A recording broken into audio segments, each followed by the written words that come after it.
आज हम ऐसे विषय या कहे सवाल के बारे में चर्चा करेंगे जो एक न एक बार हर व्यक्ति के मन में जरूर आया होगा कि भूत प्रेत जैसी चीजें होती है या नहीं। क्या वाकई में भूत प्रेत जैसी अलौकिक परलौकिक चीजें हमारे भौतिक संसार में अपना एक अस्तित्व रखते हैं?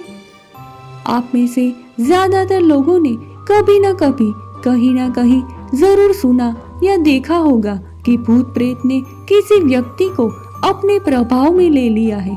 ऐसे में अक्सर लोगों के मन में ये सवाल गूंजता है कि भूत प्रेत होते हैं या नहीं, वे कौन व्यक्ति होते हैं जो भूत बनते हैं। आज इस वीडियो के जरिए हम इन्हीं सवालों के जवाब सामाजिक और आध्यात्मिक नजरिए से जानने का प्रयास करेंगे। हिंदू धर्म में गति और कर्म अनुसार मरने वाले लोगों का विभाजन किया है। भूत, प्रेत, पिशाच, कुष्मांडा, ब्रह्म राक्षस, वेताल और क्षेत्रपाल उपयुक्त सभी के उपभाग भी होते हैं। आयुर्वेद के अनुसार 18 प्रकार के प्रेत होते हैं।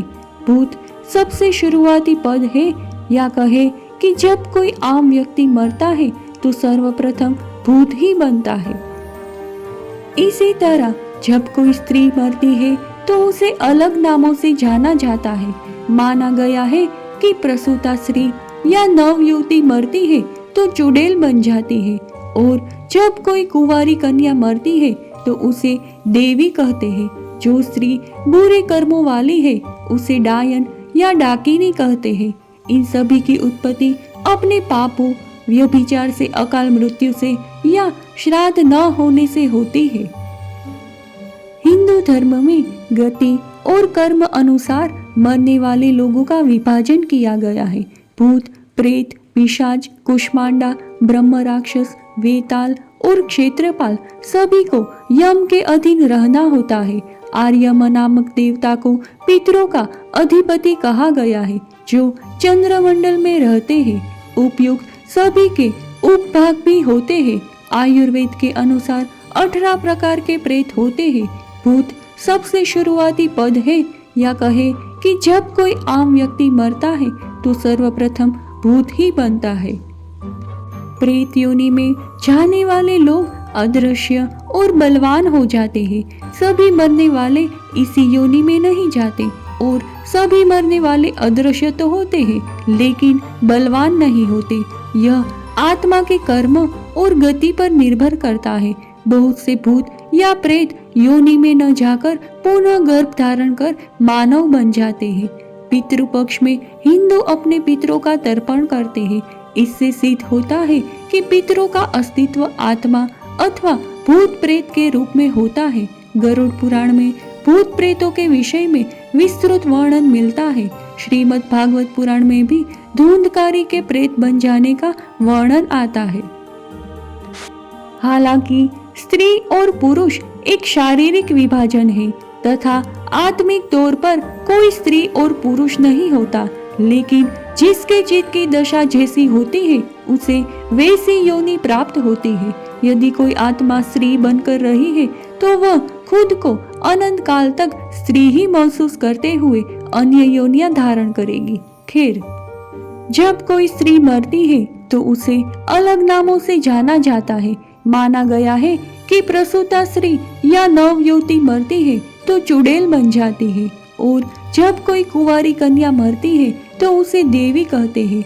जो स्त्री बुरे कर्मों वाली है उसे डायन या डाकिनी कहते हैं। इन सभी की उत्पत्ति अपने पापों, व्यभिचार, अकाल मृत्यु या श्राद्ध न होने से होती है। प्रेत बाधा जैसी भूतादि से पीड़ित व्यक्ति की पहचान उसके स्वभाव एवं क्रिया में आए बदलाव से की जाती है। अलग अलग स्वभाव में परिवर्तन के अनुसार जाना जाता है कि व्यक्ति कौन से भूत से पीड़ित है। यदि किसी व्यक्ति को भूत पीड़ा या भूत लग गया है तो वह पागल की तरह बात करने लगता है। मूड होने पर भी वह किसी बुद्धिमान पुरुष जैसा व्यवहार भी करता है। गुस्सा आने पर वह कई व्यक्तियों को एक साथ पछाड़ सकता है। उसकी आंखें लाल हो जाती है और देह में सदा कंपन बना रहता है। पिशाच प्रभावित व्यक्ति सदा खराब कर्म करता है, जैसे नग्न हो जाना, नाली का पानी पीना, दूषित भोजन करना, कटु वचन कहना आदि। वह सदा गंदा रहता है और उसके देह से बदबू आती है।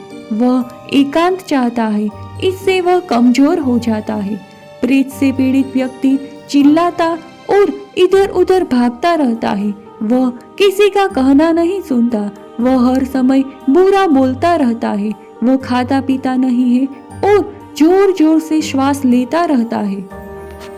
शाकिनी से ज्यादातर महिला ही पीड़ित रहती है। ऐसी महिला को पूरे बदन में दर्द बना रहता है और उसकी आंखों में भी दर्द रहता है। वह अक्सर बेहोश भी हो जाती है। कांपते रहना, रोना और चिल्लाना उसकी आदत बन जाती है। चुड़ैल भी ज्यादातर किसी महिला को ही लगती है। ऐसी महिला यदि शाकाहारी भी है तो मांस खाने लग जाएगी। वह कम बोलती लेकिन मुस्कुराती रहती है। ऐसी महिला कब क्या कर देगी कोई भरोसा नहीं। यक्ष से पीड़ित व्यक्ति लाल रंग में रुचि लेने लगता है। उसकी आवाज धीमी और चाल तेज हो जाती है। वह ज्यादातर आंखों से इशारे करता रहता है। इसकी आंखें तांबे जैसी और गोल दिखने लगती है।